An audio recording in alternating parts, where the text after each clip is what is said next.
My stepmother tried to erase all photos of my dead mother, so I erased her from our family bank accounts. Life has a way of throwing curveballs when you least expect them, and mine came in the form of my stepmother trying to wipe away every trace of my biological mother from our home. The woman who raised me until I was 12 died in a car accident on a rainy Tuesday morning in October, leaving behind a hole in my heart that felt impossible to fill. Dad remarried 2 years later to a woman who seemed sweet enough at first, but I quickly learned that some people wear masks until they feel secure enough to show their true colors. The house I grew up in was filled with memories of my mother, her paintings on the walls, family photos scattered throughout every room, and little touches that made our place feel warm and lived in. My stepmother moved in gradually, first with just a suitcase, then boxes of her belongings, and eventually what felt like an entire household worth of stuff that slowly began replacing everything that reminded me of my real mother. At first, I thought it was just natural redecorating, the way people do when they start a new chapter in their lives together. But then I started noticing that specific items were disappearing. The ceramic vase my mother made in a pottery class, the throw pillows she embroidered with little flowers, and most heartbreakingly, the family photos that showed the three of us together during happier times. When I asked about them, my stepmother would give me these sympathetic looks and explain that it was probably healthier for everyone to focus on moving forward rather than dwelling on the past. She had this way of making her cruelty sound like concern, wrapping her harsh words in soft tones that made me question whether I was being unreasonable. The breaking point came on a Saturday morning when I was 17, about 3 years after the wedding. I woke up to find my stepmother in the living room with a large garbage bag, methodically going through photo albums and pulling out every picture that contained my mother. She had already filled half the bag with memories that represented my entire childhood, and she was working with the efficiency of someone who had been planning this moment for a long time. When she saw me standing in the doorway, she didn't even have the decency to look embarrassed about what she was doing. She explained that she had been thinking about redecorating for months, and that keeping photos of my father's previous wife around was making it difficult for her to feel comfortable in her own home. The way she said it made it sound like my mother was some kind of unwelcome houseguest, rather than the woman who had loved and cared for this family for over a decade. I tried to explain that those photos weren't just random pictures. They were the only physical reminders I had of a woman who had been ripped away from me too soon, memories that helped me feel connected to someone I was desperately afraid of forgetting. My stepmother listened to my emotional plea with the patience of someone waiting for a child to finish a tantrum, then calmly continued her sorting process. She assured me that she understood my feelings, but that sometimes we have to make difficult decisions for the greater good of the family unit. According to her logic, my clinging to the past was preventing all of us from truly bonding as a new family. And these photos were just physical reminders of a life that no longer existed. She promised to save a few special ones for me to keep in my bedroom, as if my mother's memory was something that should be hidden away rather than celebrated. The worst part was watching my father stand by and let it happen, nodding along with her reasoning like it made perfect sense.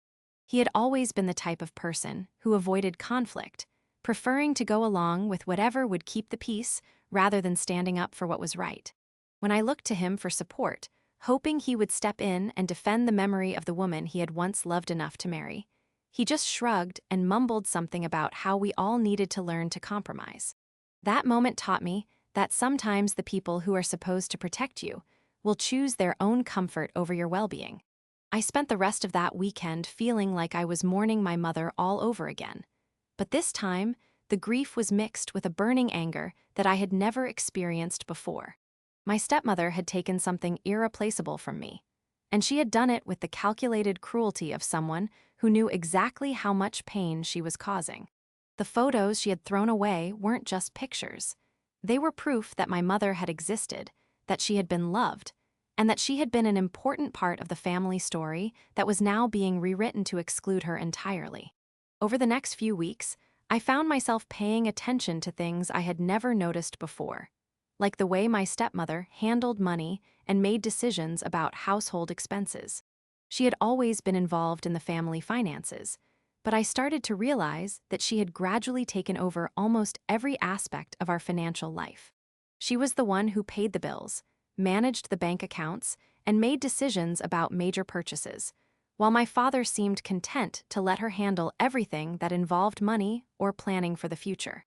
What really caught my attention was the way she talked about money when my father wasn't around, making comments about how she had worked hard to build up their savings and how important it was to be smart about financial planning. She would mention casually that she had been the one to suggest certain investments or that she had negotiated better rates on insurance policies, always positioning herself as the financial genius who had improved our family's economic situation. At the time, I just thought she was proud of her contributions, but looking back, I realized she was laying groundwork for something much more calculated. The discovery that would change everything happened completely by accident about 6 months later. I was looking for stamps in my father's desk drawer when I found a folder filled with bank statements and financial documents that I had never seen before. Curiosity got the better of me, and I started flipping through papers that revealed a financial picture I had never imagined existed. My father had been much wealthier than I had ever realized, with multiple accounts and investments that added up to a substantial amount of money. But what really shocked me was seeing how the account ownership had changed over time. Documents from before my stepmother entered the picture showed that everything had been jointly owned by my parents, with my mother listed as a beneficiary on all the major accounts. After she died, everything had automatically transferred to my father, which made sense and was probably what my mother would have wanted. However, newer documents showed that my stepmother had gradually been added to almost every account, first as a secondary user, then as a joint owner, and finally as the primary beneficiary on several important policies. The timeline was what really bothered me. She had been systematically gaining access to family money starting just a few months after the wedding, long before I would have expected anyone to make such major financial changes. It wasn't the natural progression of a couple combining their finances over time. It was a deliberate and methodical process of gaining control over assets that had originally belonged to my parents. The woman who had thrown away my mother's photos had also been quietly erasing her from the family's financial legacy, ensuring that everything would eventually belong to her alone. I started paying closer attention to conversations about money and future planning, and I began to notice that my stepmother had very specific ideas about how things should be handled. She would bring up topics like estate planning and inheritance in casual conversations, always framing her suggestions as practical concerns rather than personal interests. She had a way of making her ideas sound like obvious common sense, convincing my father that her suggestions were just smart financial planning rather than strategic positioning for her own benefit. The most disturbing realization came when I found documents showing that she had been encouraging my father to change beneficiaries on his life insurance policies and retirement accounts. The original beneficiaries had been my mother and me, which meant that if something happened to my father, I would have been financially secure for the rest of my life. But the new documents showed that she had convinced him to make her the primary beneficiary on almost everything, with me listed as a secondary beneficiary who would only receive anything if something happened to both of them. This discovery hit me like a physical blow, because it made me realize that my stepmother wasn't just trying to erase my mother's memory from our home. She was systematically erasing her from every aspect of our family's legacy. She had taken the photos that proved my mother had existed, and now she was taking the financial security that my mother had wanted to leave for me. It was like she was trying to rewrite history so that my mother had never been an important part of our family's story. I spent weeks feeling sick to my stomach every time I looked at my stepmother, knowing what she was doing but feeling powerless to stop it.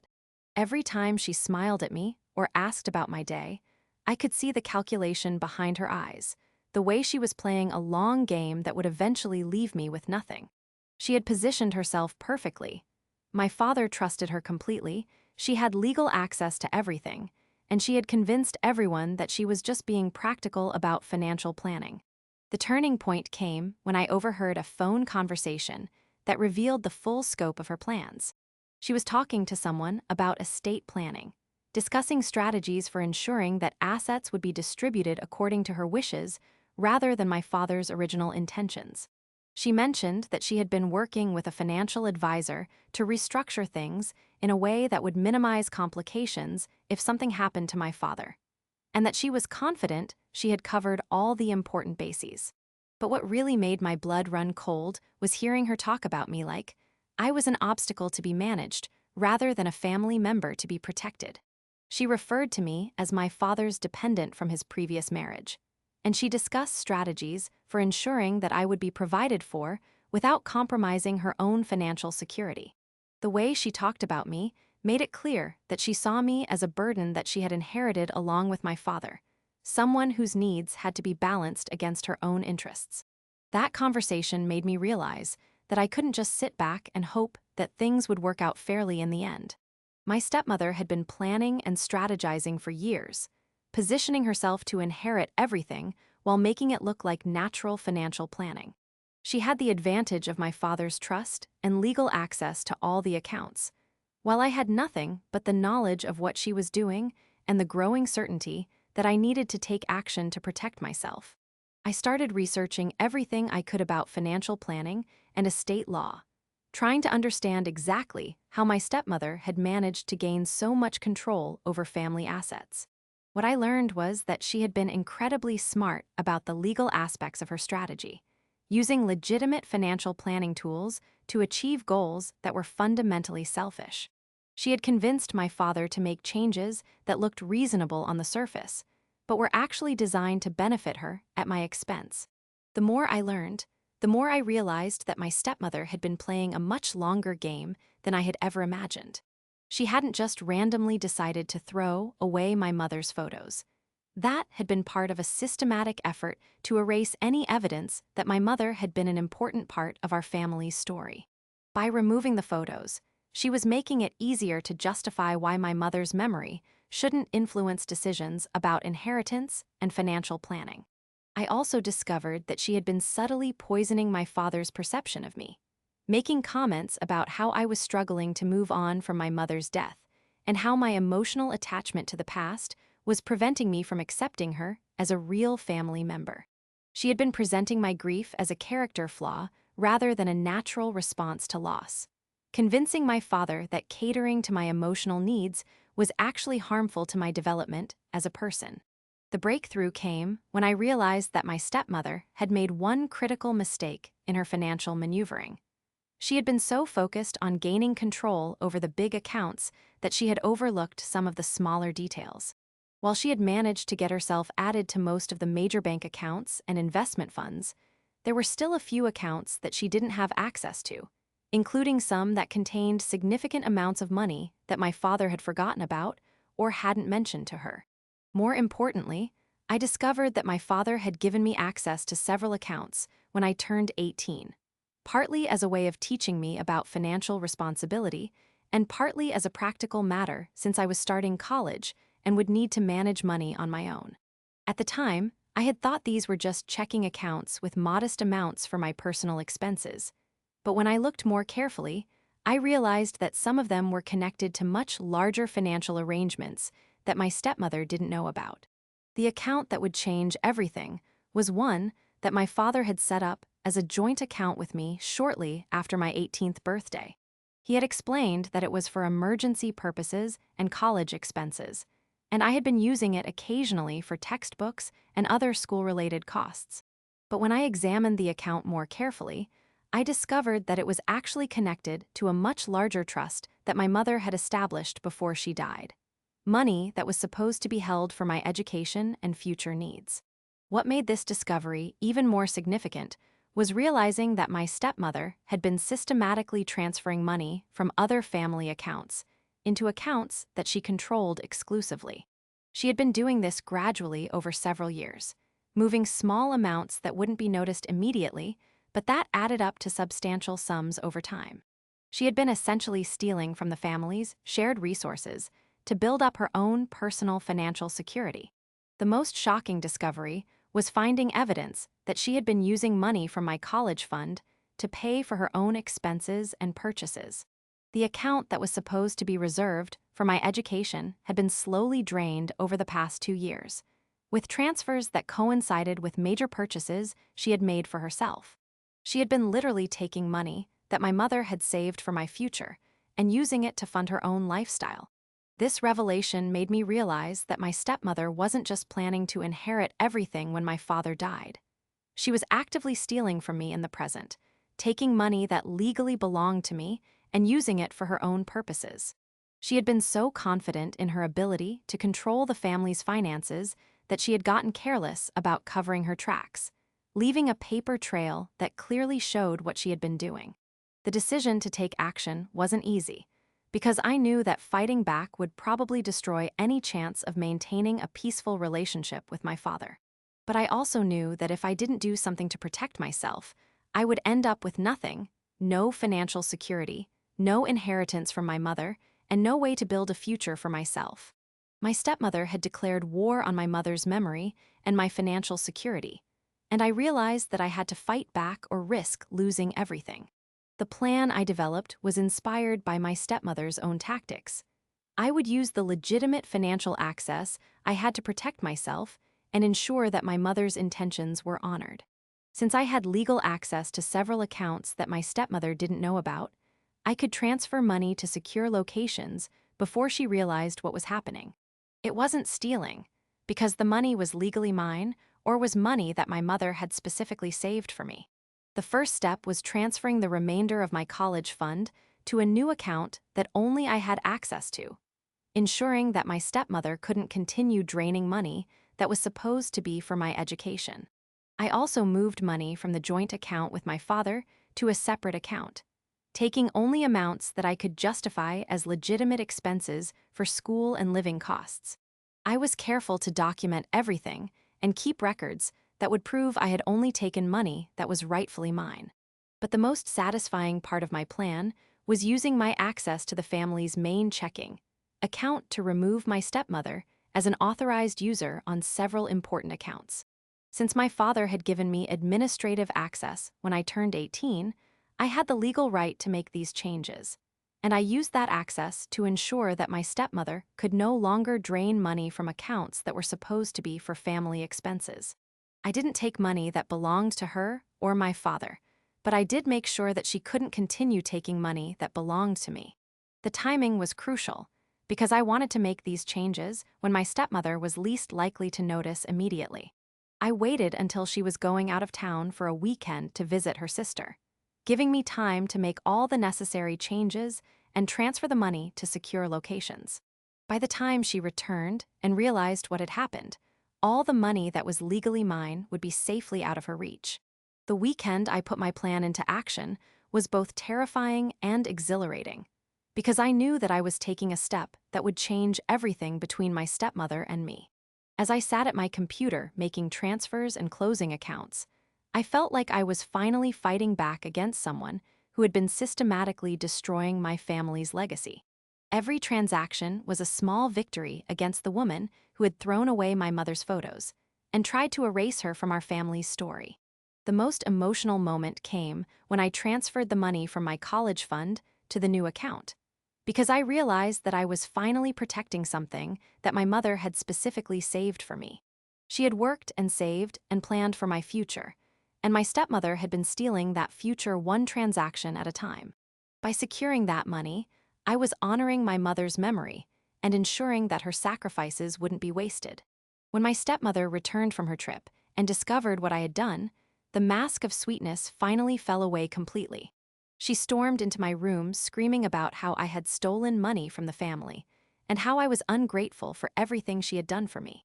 She threatened to call the police and have me arrested for theft, but I calmly explained that I had only taken money that was legally mine and that I had documentation to prove it. The look on her face when she realized that I had been paying attention to her financial manipulations was worth all the stress and fear I had experienced while planning my counterattack.